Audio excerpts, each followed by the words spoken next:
Hello, everyone, and welcome back to the Common Sense Crypto channel. As with you always, this is Rich doing another video today on XRP. So I hope you're all having a wonderful day today wherever you are in this great world.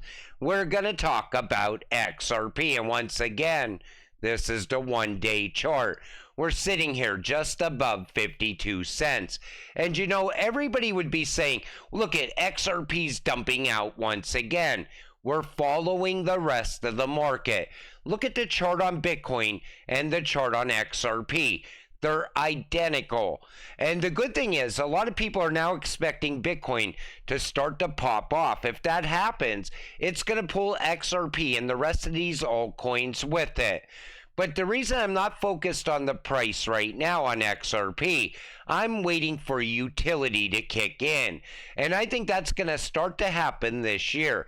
Big things are happening around crypto finally. Look at the institutions getting involved. Cross-border payment is set to reach $300 trillion overnight. The XRP ledger will have massive liquidity rails in every financial jurisdiction. CBDCs will need a bridge, XRP. You know, people always say the same thing.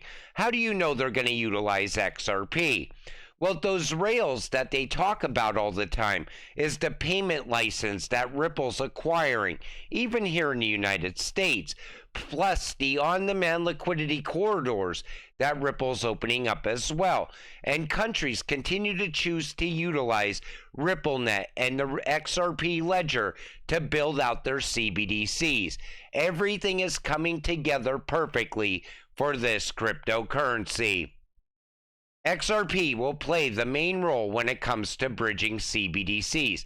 Take a listen to what he says here. Currencies, in terms of native cryptos like XRP, Bitcoin, Ethereum, they're not all the same, right? They're not all created equal. I think what's becoming much more popular in the industry now is more sustainable technologies. So the XRP ledger and XRP is there's no mining or proof of work or proof of stake involved. So the computational cost of validating transactions is almost zero, right? Very, very low cost and very stable in terms of pricing. Take notice he talked about the payments being cheap when utilizing the XRP ledger and XRP. And that's why time and time again, they're going to choose to utilize XRP. And we're going to see that happen even more as time goes on. Goldman Sachs paper, The Opportunity in Payments, praises Ripple's technology. Banks join RippleNet to process cross-border payments in real time with end-to-end tracking and certainty. Available in 55 plus countries across 6 continents, RippleNet makes it easier to connect and transact across a robust network of financial institutions. With RippleNet, financial institutions can expand payment offerings into new markets that are otherwise difficult or expensive to reach. You know, here in the United States, we have banks like JP Morgan. They want to continue to make money off of transactions. They want to continue to collect those high fees. Overseas, they're looking at it differently. They're planning on rolling out with cheap payments that are fast and secure as well. But they're banking on volume. More people utilizing those networks, more people utilizing CBDCs from one country to another country, even fiat payments from one country to another country. Because people, when they go and work in another country and they're sending money home, they don't want it to be slow and expensive. And that's why RippleNet will always be the best alternative. And then you bring XRP, the secret sauce. That's absolutely game-changing. And it's the same reason we're going to watch Ripple steal more and more business away from Swift over time. That's how we get to a 3-digit XRP. Take a listen to this. We're not there yet.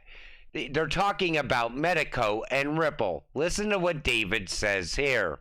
And I think we're still in the process of processing exactly how the strategic like Ripple had strategies that they were working on that required custody, but Medico has so much more than they have those things of layered services with compliance. They have this possibility for a tokenization platform and this integrating it with payments and liquidity. And I think we're still thinking through exactly, we know what Ripple brings to the table. We know what Medico brings to the table. Obviously, the two of them together is great, but then what's the extra? What's the synergy that you get? I think we're still in the process of figuring out how we can adjust Ripple strategy and Medico strategy to take advantage of what the other can provide. It's going to be interesting to see. I wish I could talk about some of those ideas because they're great, but He wishes he could talk about those ideas. So I'm expecting big things from Ripple and Medico this year. And I wish David could have mentioned what they're working on. But when he sees it as something great, it most likely it is. Someone says forks in the roads. You don't believe Ripple would do such a thing, do you? I mean, BlackRock spoke about the possibility of forking Bitcoin. Now, people said, why did I never talk about this? Because they think that somehow they're going to fork XRP. But when you listen to what David says here, there's key words that he says that you got to pay attention to. Legal obstacles to someone seizing control or changing the rules, then I would argue that that's definitely centralized. For example, eBay is centralized because I can start a competing eBay, but I can't get eBay's customer list. I can't get their banking relationships. Like eBay has intellectual property rights over the software that they use to operate the system. When it becomes decentralized is when sort of there are none of those barriers to you changing the rules to the system. So for example, if you proposed a change in the rules of the XRP ledger, Ripple's like, no, that's terrible. That's absolutely the worst thing in the world. Nothing prevents you from releasing software with those changes. Nothing prevents you from trying to persuade people that your software is better. And if people agree with you, then eventually what will happen, there's nothing that Ripple could do to stop you from creating a competing chain. And then as happened with Bitcoin and Bitcoin Cash, if you remember, there was a disagreement over the rules in Bitcoin, and someone created a competing set of rules. And what happened is for a short period of time, we didn't know which Bitcoin was going to be Bitcoin. And so the same thing could happen with the XRP ledger. Now, it can happen with the XRP ledger, but take notice, David said, if people believe you. And that's the key. And people would say, well, Ripple's planning to fork XRP. Why would Ripple do that? Think about the escrow. They would lose all that money if they were to do that. So I don't see a fork coming for XRP anytime soon. But it has happened with Bitcoin. And I think it's about to happen again with this right here. The best feature of BSV is that it is Bitcoin. And Craig Wright is fighting this out in court right now. He says he's the real Satoshi. And if this is deemed to be true in court, or the courts agree with Craig, all of a sudden this could be a major black swan for Bitcoin. And it could happen in the very near future. I even bought some BSV because I thought, well, the courts in the US, they're kind of messed up. Who knows what can happen with this? But that's exactly what's going on right now. And then you bring BlackRock to the table. I don't think even Bitcoiners understand what the ETF allows BlackRock to do. They can create a hard fork of Bitcoin and could just call it institutional grade BlackRock Bitcoin. And they do have the option to do that. So would BlackRock do that? If it benefited BlackRock, sure, they absolutely would. But the reason I wanted to touch on this is because I really don't see this happening with XRP, because the XRP community is a very strong community. And if somebody was to come out and say, I just created this new version of XRP, people in this community would never believe that even happened. And they would never believe the person that's saying that to begin with. It's a little bit different around Bitcoin because nobody knows who Satoshi is. Brace yourself for a paradigm shift. The Federal Reserve dropped a mind-bending paper this month, diving into the ripple effects of a central bank digital currency, an intriguing concept of narrow banks. Now, we know that the Federal Reserve has been working on this for a long period of time, and I think they're still continuing to push ahead. And even now, even though that politicians are starting to wake up and trying to stop the Fed from creating a CBDC, I think other politicians are pushing the Fed to continue working on this because the U.S. is getting left behind. The Fed is falling behind as other central banks leap ahead on digital currencies. And we know that China's been fast tracking. We know Europe's been fast tracking. And I always thought, how could the US not create a CBDC? They definitely have to keep up with the rest of the world. But then once again, I go back to XRP being utilized with fiat. And that makes me change my mind on the idea that we even need a CBDC here in the United States. And we also know that Ripple and the Fed now have been working together for years behind the scenes. I know for a fact that has been happening because Jerome Powell has hinted towards Ripple multiple times in the past. And even when you look at a lot of the papers that have been put out over time, they always mention Ripple partnered banks or banks that utilize RippleNet technology tied to the U.S. Federal Reserve. And I do believe once the U.S. decides whatever they're going to do here, and once Ripple and the SEC finally come to some sort of settlement, absolutely every bank's going to jump on board here in the United States with Ripple and XRP. Plus, they're going to be fighting off that massive liquidity crisis that's definitely coming as well.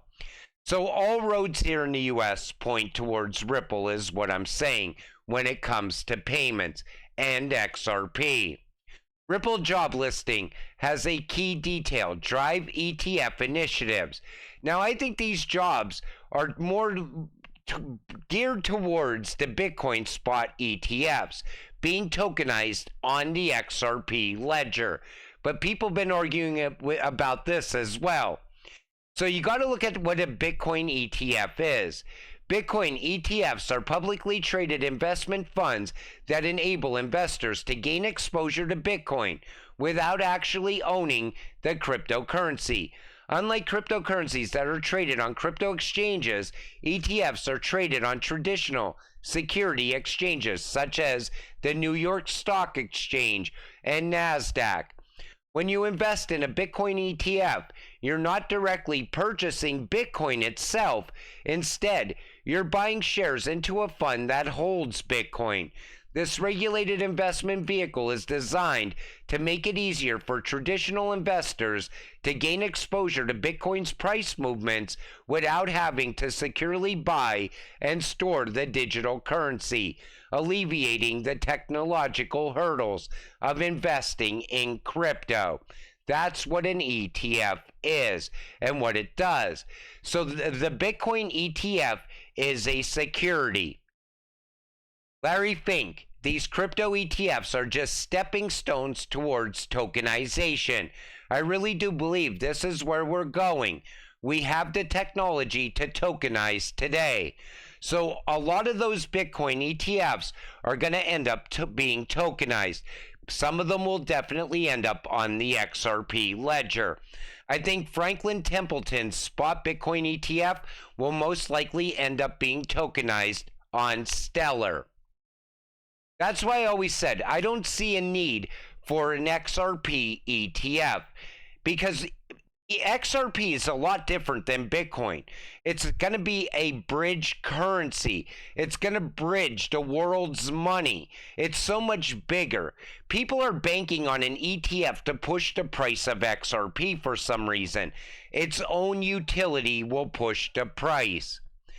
The next important dates in the SEC versus Ripple case: March 13th, deadline for the SEC to file its remedy-related brief. April 12th, deadline for Ripple to file its opposition to the SEC remedy-related brief. April 19th of this year, the deadline for the SEC to file its reply, if any, to the Ripple opposition brief. After the filings, Judge Torres will decide the penalty for breaching securities laws. A ruling could come in the summer. Upon conclusion of the case, Ripple and the SEC can appeal against any rulings. I'm honestly hoping this does not go into the summer. I hope Ripple and the SEC come to some sort of settlement, and I hope it happens before April even. because I would like to see the price of XRP skyrocket already. I think we would go to $10 plus once this case finally comes to an end. But who knows? Maybe the banks aren't ready for Ripple and XRP yet. But I think even the BIS, the IMF, I think a lot of things are slowing Ripple down. I think they're using the SEC to delay this as long as they possibly can, while everything is being built out and put in place right now. But everything points towards XRP working for what its utility is, that world's bridge currency. But until it all happens, stay patient, stay positive, let's get rich together. With that said, I'm going to wrap up this video. I want to thank you all for watching. I appreciate all of you. I'll see you in the next one. Have a great night.